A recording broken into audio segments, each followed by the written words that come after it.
Bonsoir amis téléspectateurs, un plaisir de vous retrouver dans votre édition du soir. Abonnez-vous sur cette chaîne Afrique Sport Live pour ne rater aucune vidéo. Nous allons débuter ce journal avec l'équipe nationale du Sénégal et Aliou Cissé qui a publié ce vendredi une liste de 25 joueurs pour le compte des éliminatoires de la Coupe du Monde 2022 en tête de son groupe de ces éliminatoires.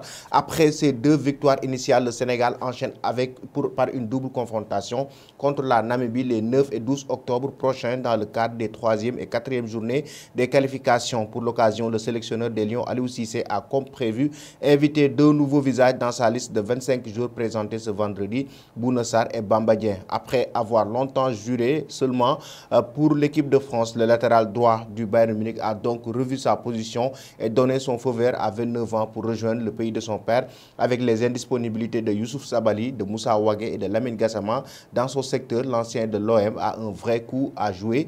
L'autre petit nouveau, justement, il s'agit de Bamba Dieng qui évolue quant à lui toujours au sein du club foncé formé à Djambar et auteur de 3 buts cette saison en Ligue 1. L'attaquant est récompensé en étant appelé pour la première fois avec son pays. Et nous allons en France, au Paris Saint-Germain. Sergio Ramos n'est toujours pas de retour avec l'effectif de Mauricio Pochettino. Le joueur espagnol qui est recruté cet été n'est toujours pas apte pour rejoindre le 11 de cette équipe de la capitale parisienne. Avant la trêve internationale du mois d'octobre, le Paris Saint-Germain doit se déplacer au Stade Rennais dimanche pour le compte de la 9e journée de la Ligue 1. Et pour cette partie, les Parisiens espéraient récupérer enfin Sergio Ramos, arrivé cet été en provenance du Real Madrid mais blessé au mollet.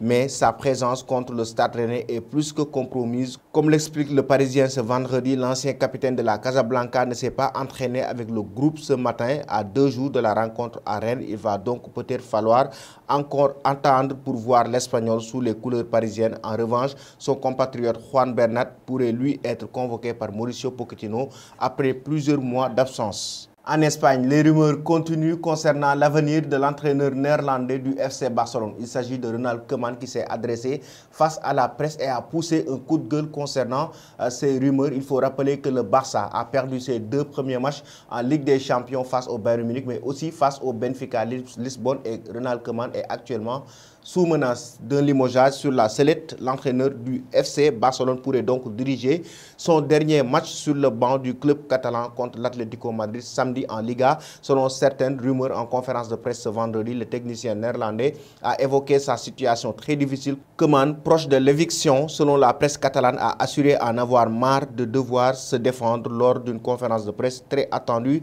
avant l'affiche de la 8e journée de la Liga contre l'Atlético Madrid samedi prochain. S'il s'agit de mon dernier match, personne ne m'a rien dit. Il est vrai que le président était ici ce matin, mais je ne l'ai pas vu car je me préparais pour le match. Il ne m'a rien dit, mais j'ai des oreilles, j'ai des yeux et je sais beaucoup de choses ont fuité. Si un succès pourrait me permettre de rester, c'est une question pour demain. Tout le monde sait que je suis pour l'amour de ce club. Je suis arrivé ici dans une situation compliquée et chacun a son opinion. Je me préoccupe des joueurs et de gagner le match. Je suis fatigué de me défendre. Tout le monde peut analyser la situation du club et de l'équipe, a lancé le coach du FC Barcelone, Ronald Koeman.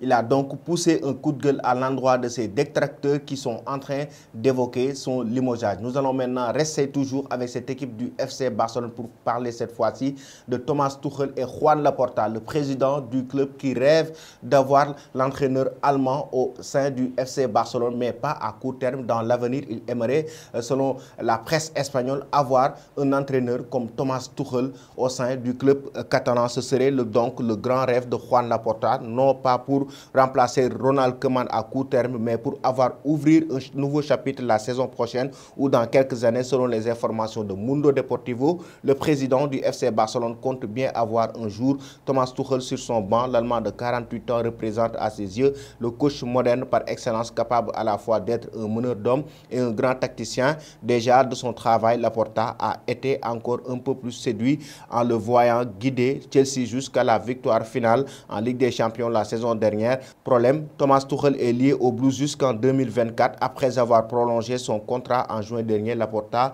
n'aurait toutefois pas abandonné l'idée de faire venir à la fin de la saison en cours. Et nous allons terminer ce journal avec Erling Haaland qui est actuellement convoité par le club de la capitale française. Il s'agit du Paris Saint-Germain.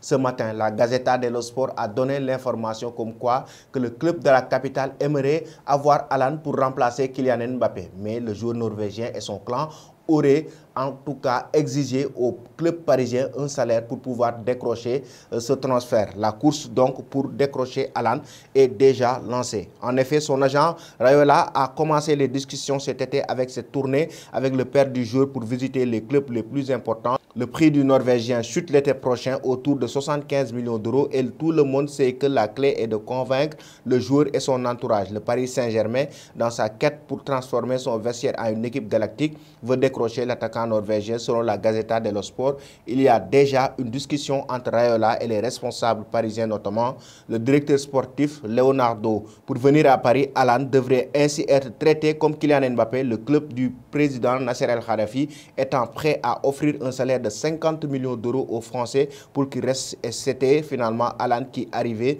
alors qu'il devait recevoir ce fameux salaire. Si les discussions n'en sont qu'à leur commencement, la Gazzetta dello Sport affirme que le Paris Saint-Germain a une bonne longueur d'avance sur tous les concurrents dans ce dossier et que le moins qu'on puisse dire, c'est que les discussions seront âpres dans la mesure où Mino Raiola réclame un salaire de 50 millions d'euros par an pour Erling Haaland, soit le salaire que le PSG est prêt à offrir Kylian Mbappé en cas de prolongation de contrat. Voilà, chers amis, c'était tout pour aujourd'hui. Avant de vous quitter, la question du jour concernant le joueur norvégien Erling Haaland. Selon vous, l'exigence mise en place par son agent Mino Raiola, un salaire de 50 millions d'euros. Êtes-vous d'accord avec lui concernant l'arrivée de Haaland au Paris Saint-Germain? Mais aussi, toujours, je poserai cette question. Il s'agit de Ronald Koeman, l'entraîneur néerlandais du FC Barcelone. Selon vous, le club catalan doit-il le limoger? Merci et bonne fin de soirée.